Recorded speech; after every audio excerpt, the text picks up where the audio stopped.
दो रोटी ज्यादा खाते हैं मतलब आप किसी गरीब के मुंह से दो रोटी छीन ले रहे हैं, पाप कर रहे हैं, समाज का द्रोह कर रहे, राष्ट्र का द्रोह कर रहे, आपकी शरीर की आवश्यकता से ये मत सोचिए कि हम कमा रहे हैं, हमारा पैसा है चाहे तो करेंगे नहीं।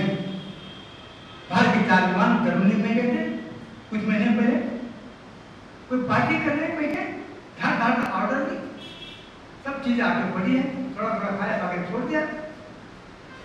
बैठने आए थे, कहा साहब ये नहीं चलेगा, आपको सब खाना पड़ेगा। क्या उन्हें पैसे दिए दिए होंगे पैसे, उसे मतलब क्या पैसे देने का मतलब नहीं कि आप उसको फेंक सकते तो नहीं माना। एक महिला बैठी थी, उस महिला ने समझने का प्रयास किया, ये चारों बात हुआ अपने अहंकार में। महिला ने फोन किया, पुलिस डिपार्टमेंट लोग आए, उठा के चलो भाई आपने समाज का नुकसान किया है, समाज का नुकसान किया है, आप इतना झूठा नहीं छोड़ते तो किसी काम में आता, हमारे देश में नहीं चलेगा, आपको दंडा भरना पड़ेगा, एक सजा होनी पड़ेगी या इतना दंडा भरना पड़ेगा, तब उनकी आँख खुली। हमसे एक बार एक सवाल पूछे थे, आपको एक सवाल पूछिए, ईमानदार से जवाब देना है, क्या आप 5,000 रुपये गटर में फेंकने के लिए तैयार है? सुनिए, क्या आप 5,000 रुपये गटर में फेंकने के लिए तैयार हैं? नहीं ना, ईमानदारी से करें, ठीक है छोड़िए बात। आप कहें सॉरी क्या 5 प्रश्न पूछता है, कहते हैं कि 5 रुपये गटर में फेंक, कितने पसीने से पैसा कमाना पड़ता है, देखिए 5 रुपये जाते नहीं फेंकेगा। ठीक है, हम आपको एक कहानी सुनाते हैं, दक्षिण भारत की कहानी है। दक्षिण भारत एक जमींदार का लड़का अत्यंत उद्धत है, पूरा भाव से परेशान हो चुका है। वो चांदा चौक एक पर बैठी, उसे कहने लगे अरे अरे पूरा काम हम लोगों से भयभीत है, पूरे गाँव के लोग हमके करते हैं, लेकिन इस गांव में बाहर से एक आदमी आता है, सुना है कि वो बड़ा सुंदर प्रकृति का आदमी है, उसका कभी क्रोध नहीं आता है। ऐसा क्या समझ कोई आदमी उसको क्रोध नहीं आए, समझ नहीं, नहीं भाई उसको क्रोध नहीं आता है, लगी शर्त, हाँ शर्त लगी, अगर मैं ऐसा कुछ करूँ तो उसको क्रोध आए हम आपको 100 रुपये देंगे, आप फिर होता है उसको पार्टी दें। तो ठीक बताओ कौन आदमी है, कल ही दूसरे दिन बाजार में बादशाह आता है कपड़े बेचने के लिए, कपड़ा बेचता है, दूसरे बाजार में गए, बच्चे लोग दूसरे दिखा जाए वो आदमी एक है, देखें बड़े अच्छे से कपड़े पड़े, दुबला का लड़का था, समझ आता कपड़ा क्या होता है, एक भारी से भारी कपड़ा उठाया, हाथ में लिया, उद्धता से पूछा क्या कीमत है इसकी? और संत नाम तिरुवल्लर नाम के संत है, संत के आवाज से ही बड़े बाप का बिजली हुई औलाद है, बड़े बाप की बिजली हुआ औलाद है, आवाज ही पता है, 4 रुपये का 8 रुपये, 2 टुकड़े करके 1 रुपया फेंक दिया, इसके कितना देना है? संत शांति से 4 रुपये, फिर टुकड़ा किया, कितना देना है? 2 रुपये, फिर टुकड़ा कितना देना है? 1 रुपया, वो टुकड़े करते जा रहा है, 8 आने, 4 आने, 2 आने, आखिर उसको शर्म आई, मैं इसको टुकड़े टुकड़े करते जा रहा हूँ, फेंका जा रहा हूँ, क्रोधित नहीं हो रहे, डांट में नहीं, गुस्से में हो रहे, शर्म खाने का डर है, क्योंकि दुनिया अंदर की अंदर कचोट रही है। आगे उसने हाथ का टुकड़ा फेंक दिया, जेब में पैसा निकाल, 8 रुपये निकाले, लीजिए। सबसे बिना किस चीज के भाई, आपको किसने कहा कि इसका दाम 8 रुपये है? आपने तो कहा ना, मैंने पहली बार पूछा था, हाँ मैंने कहा, लेकिन वो उस वस्तु की कीमत नहीं थी, वो लेन देन का व्यवहार, वस्त्र की कीमत नहीं कही थी, लेन देन का व्यवहार था। ये वस्त्र की कीमत, इस वस्त्र से इतना सुंदर वस्त्र मैंने सुना था, किसी नववधु शादी के समय पहनती तो उसकी कीमत थी, इस वस्त्र से किसी माता बहन के लज्जा की रक्षा होती, ये उसकी कीमत थी, इस वस्त्र से किसी बच्चे की ठंड से रक्षा हो जाती, ये उसकी कीमत थी। 8 रुपये लेना देने का व्यवहार है भाई, वस्त्र की कीमत नहीं। तो सोचो कि किसी किसान ने कितने मेहनत से खेत में कपास पैदा किया, बेहतर है उसकी मेहनत हमारे बेवकूफी से। उस कपास से कितनी मेहनत से किसी ने सूत बनाया, उसकी मेहनत दर्द से। उस सूत से कितनी मेहनत से मुझे कपड़ा बुनाई की, मेरी मेहनत बिगड़ गई। उस कपड़े पर कितनी मेहनत, किसी रंग चलाया, किसी एम्ब्रॉयडरी का थी, वो सब व्यर्थ चला गया। उस सब की मेहनत की कीमत तो क्या कर पाओगे? आज की कीमत नहीं उसकी, ये सब की मेहनत कहाँ गई? अब आप सोचिए, आप अगर मार्केट में जाते हैं तो गेहूं क्या दाम है? मान लीजिए 10 रुपए, पता नहीं, हम तो भिक्षा की रोटी खाते हैं, हो सकते 10 रुपए किलो गेहूं। बाजार में अगर मार्केट में बहुत ज्यादा आ जाए तो 8 रुपए किलो, अनाज आवक कम हो जाए तो 12 रुपए किलो। तो गेहूं की कीमत क्या है?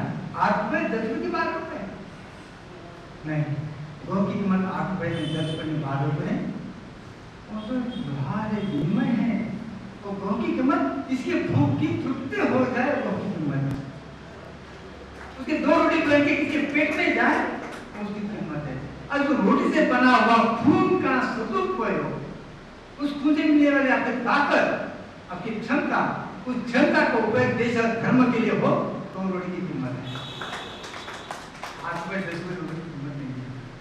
जो खून बना, जो आपके अंदर एक शक्ति पैदा हुई, उसका बिना आपने क्या किया? समाज के लिए, देश के लिए, धर्म के लिए, और खुद भी नहीं किया। अब रोटी की कीमत चुका पाए। छोड़िए बात, चॉकलेट कितनी है? एक चॉकलेट की कीमत कितनी होती है? 1 रुपया। हम जानते नहीं, खाते नहीं तो खा लेते हैं, अभी भी खाते हैं। चॉकलेट की कीमत कितनी? इतना सा चॉकलेट की कीमत का आता है। मान लीजिए आप मुझे बहुत का आदत उसके थाली में छुटा छूंगी, रोटी का इतना सा टुकड़ा, इतना सा चावल, इतनी से दाल थाली में छोड़ दो। आपने थाली में जो कुछ छोड़ा है उसकी कीमत ज्यादा नहीं, 1 रुपया भी मान ले, 1 रुपया। घर में 5 मेंबर हो, 5 रुपए का जुटन, दिन में 10 रुपए का, साल में हमने 5000 रुपए जुटन में कमा लिए। मैंने आपसे पहले पूछा कि क्या आप 5000 रुपए घर में फेंकेंगे? अब तो ना कर दिया, गया 5 रुपए। आपका एक एक टुकड़ा साल भर में आपने 5000 रुपए में कमाए और गरीब के मुंह से निकाल दिया। आपको उतना ही खाना है जिसका आपकी शरीर की जरूरत। उसकी सफाई रखें थाली की, क्यों छोड़ रहे, क्यों जूठे छोड़े थाली में? शादियों में इतना व्यर्थ जा रहा, इसलिए कि आपने ना खाने के लिए समस्या, खाने के लिए समस्या क्या होती है? आदि शंकराचार्य ने बहुत सुंदर शब्द में कहा है, भिक्षा नाम औषधम देवी। आप तो कहेंगे आप तो गृहस्थी है, आप तो पैसा कमाते हैं, आप जैसे भिक्षा थोड़ी देते हैं। माफ करिए, ये अहंकार मन से निकाल दीजिए कि आप पैसे कमाते थे, खाते। हम अनुभव से करते, समय से अनुभव करने के लिए आप कभी खा पाते जब उस अन्नपूर्णा की कृपा हो। इसमें कहावत है, there are so many leaves between glass and leaves. There are so many leaves, LEAVES, leaves between glass and leaves.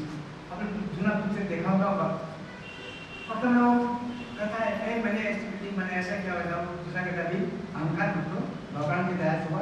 भगवान की दया से उसे क्या होता है? भले आपने नहीं, भगवान की दया से वो अहंकार से बात करा, वो आदमी कहता है कि भगवान की दया नहीं होना से चीज तो आगे का गिलास पानी भी आप नहीं मिल पाएंगे। ऐसे नहीं मिल पाएंगे। उठाता है गिलास, मुंह तक ले जाता है, भूकंप होता है, गिलास और सीढ़ी दोनों से कम जाता है। मुंह तक लिया हुआ पानी का गिलास भी वो के अंदर नहीं जा पाया। There are so many leaves between glass and leaves. आप पैसे कमा रहे हैं, इसका अर्थ ये नहीं कि आप अपनी मेहनत का खा रहे हैं। थाली पर बैठे तो उस अन्नपूर्णा से भिक्षा मांगिए ताकि आपकी बुद्धि सुधर जाए। अन्नपूर्णेशा पूर्णे शंकर प्राणवल्लभे ज्ञान वैराग्य सिद्ध्यर्थम भिक्षां देहि च पार्वती। आप अपने पैसे से खाते हो तो कि उस अन्नपूर्णा से भिक्षा मांगे, वो भिक्षा आपकी बुद्धि पवित्र करेगी। और फिर शंकर के शब्द को याद करें, भिक्षान्नम औषधम देवी। एक ही शब्द है औषधम देवी। क्या विशेष है औषध की? औषध अच्छा लगा तो आप ज्यादा नहीं ले पाएंगे। वैद्य दिन कहा है, मुझे वैद्य दिन की ये मात्रा है, इसी मात्रा में दवा लेनी है। दवा बड़ी अच्छी लगती है, ज्यादा डोज लेंगे नहीं चलेगा। दवा कड़वी लगती है, नहीं मात्रा कम कर दीजिए, नहीं चलेगी। नियत मात्रा में ही लेनी है। आप क्या करते हैं? मुझे भजी अच्छी लगती है, थोड़ा 2 ज्यादा ले लें। चिकन अच्छा लगता है, थोड़ा ज्यादा खा ले, भले अपचन हो जाए। आप किसी का मुका भी ले रहे हैं, अरे आपको पेट पर भी अन्याय कर रहे, अच्छा नहीं लगना, कम खा ले, नहीं चलेगा। सबकी आवश्यकता अनुसार भिक्षान्नम औषधम देवी।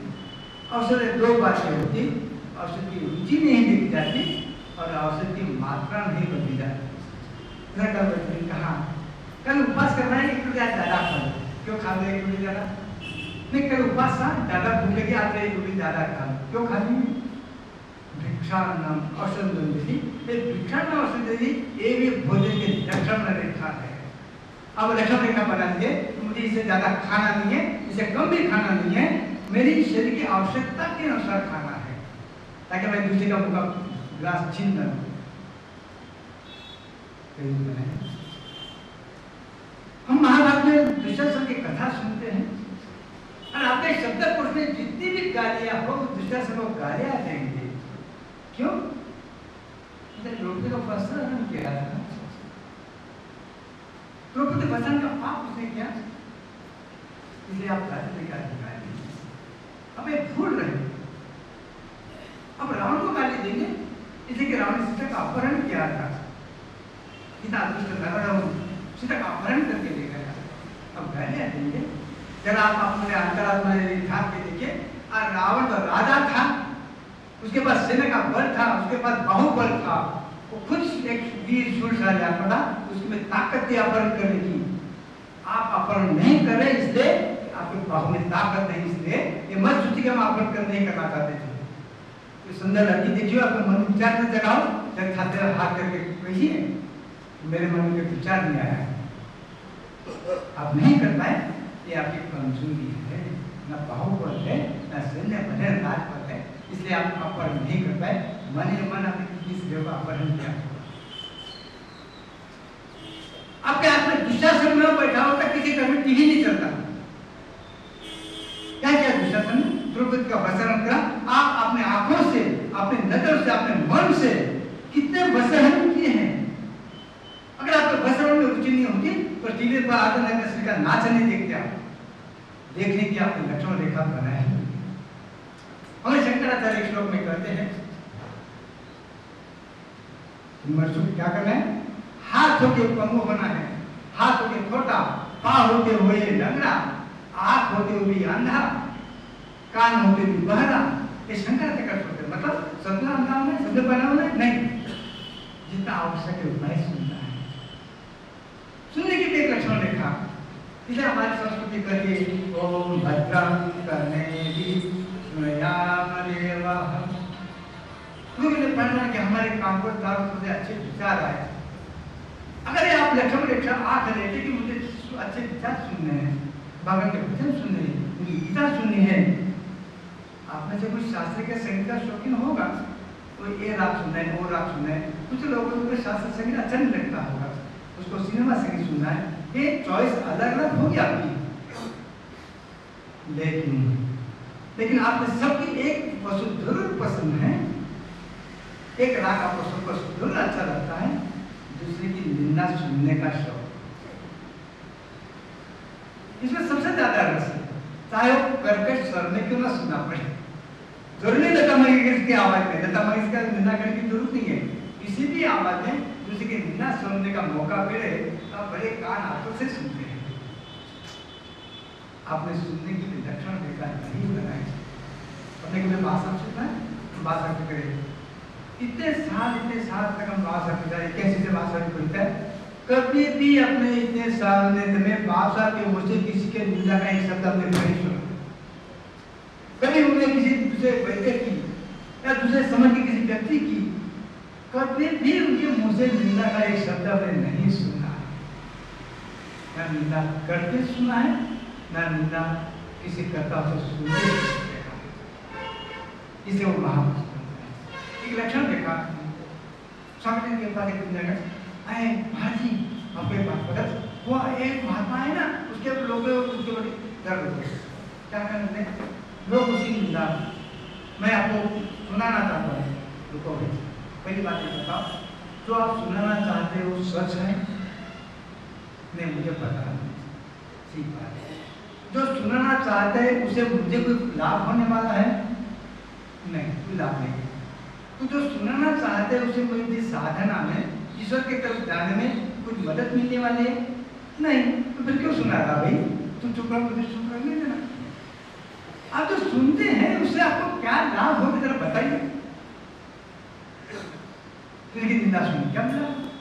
हाँ, दूसरे की निंदा सुनने का इसलिए आपको शौक है कि आप वैसे नहीं हैं, ये आत्मसंतोष, आपका अहंकार की संतुष्टि कर लेते, इसलिए निंदा सुनते हैं।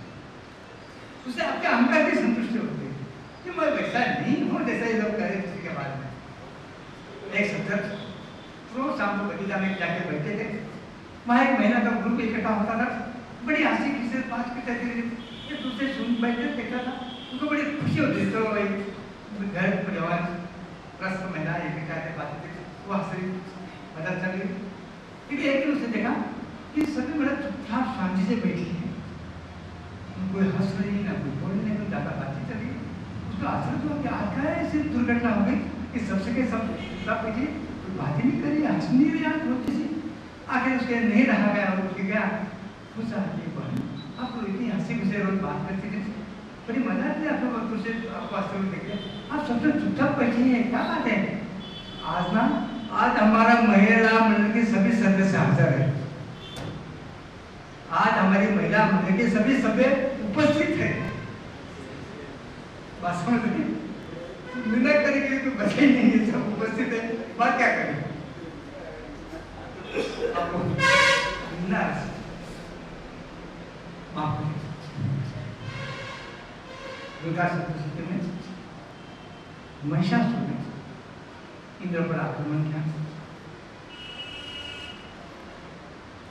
सप्तशती में दिया है कि महिषासुर ने इंद्र का राज्य जीत लिया, स्वर्ग का राज्य जीत लिया, और उसके बाद उसने सभी देवता के अधिकार अपने पास कर लिए और सभी देवता को स्वर्ग में भगा दिया। सूर्य का, अग्नि का, वरुण का, वायु देवता का, सभी देवता के अधिकार अपने पास कर दिए, सभी देवता को पृथ्वी से भगा दिया। पौराणिक कथा है, सच होगी झूठ की नहीं जानते। हमें साधक के पीछे जब विचार करते हैं, हमें साधना करने वाले व्यक्ति, हम सोचते हैं महिषासुर ने आक्रमण किया, ये सभी देवता के अधिकार अपने पास किया, इसका हमारे लिए क्या लाभ है? सोचिए, हमारे शास्त्र ये कहता है हर एक इंद्रिय पर एक एक देवता का अधिकार है। हमारे शास्त्र ग्रंथ में दिया है, ऋषि मुनि कितने मनीषी थे, कितना सूक्ष्मता से जीवन को उन्हें देखा था, सुना था, समझा था। उन्होंने कहा कि आपके हर एक इंद्रिय पर एक देवता का अधिकार है, प्रकाश के बिना आप देख नहीं पाएंगे, इसलिए आपकी आंखों पर सूर्य देवता का अधिकार है। जब आपकी आंख पर सूर्य देवता का अधिकार हो तो आप श्याम जी का दर्शन के लिए कृतकृत हो जाएंगे, कहेंगे महाराज में अपंगे सुंदर ध्यान विठो माता सावड़ा सुंदर, वो भगवान का रूप क्या, मनोहर रूप क्या, उनकी हो जाके समझ लेना आपकी आंख पर सूर्य देवता का अधिकार है। जब आपकी आंख किसी परिस्थिति पर चढ़ जाती है या किसी पर चढ़ जाती है तो समझना आपकी आंख पर आप हमेशा चढ़ा कर बैठ गए हैं। और इधर रात दिन चलता रहेगा, कभी कहता है कि राजा एक दिन लड़ेगा, सेनापति महीना भर लड़ेगा, सैन्य को साल भर लड़ना पड़ेगा, लेकिन साधुओं को तो जीवन भर लड़ना पड़ता है, इसलिए वो हर बार आक्रमण का शिकार करता है। एक बार इंद्र जीतेगा, एक बार महिषासुर जीतेगा। आपके खाने की जीत रचना उन पर वरुण देवता का अधिकार है। अगर आपको सुपाच्य से सात्विक भोजन करने की इच्छा हुई तो समझ लेना उसका वरुण देवता का अधिकार है। जब अभक्ष्य भक्षण की तरफ प्रवृत्ति हुई, समझ लेना अब महिषासुर आकर बैठ गया है और वो उसका रूप बदलता रहेगा, कभी आक्रमण कभी आक्रोश होगा। आपकी बोलने वाली जीभ, उस पर अग्नि देवता का अधिकार है। और ये जीभ से आप भगवत गीता का पठन कर रहे हैं, ये जीभ से अगर आप रामचरितमानस का पाठ कर रहे हैं, इस जीभ से अगर आप किसी दुखी को सांत्वना दे रहे हैं, तो समझना इस जीभ पर अग्नि देवता का अधिकार है। और आपकी जीभ से आप किसी को प्रसन्न कर रहे हैं, आपकी जीभ से आप किसी को दुख पहुंचा रहे हैं, गाली गलौज करे, निंदा कर रहे हैं, समझ लेना महिषासुर कर रहे हैं। आपके काम पर वायु देवता का अधिकार है। ओम भजन करने वायु ना सुनिए पाएंगे, जब आप भजन सुनेंगे, किसी गुणगान सुनेंगे, कोई अच्छी बात सुनेंगे, तो समझना वायु देवता का अधिकार है। निंदा सुनेंगे, श्रृंगारी गीत सुनेंगे, गंदा गीत सुनेंगे, समझेंगे महिषासुर। ऐसे हर एक युद्ध से, और इस युद्ध में अगर आपको सफल होना हो तो आपको लक्षण रेखा बनानी पड़ेगी कि मुझे ये सुनना है, ये नहीं सुनना है।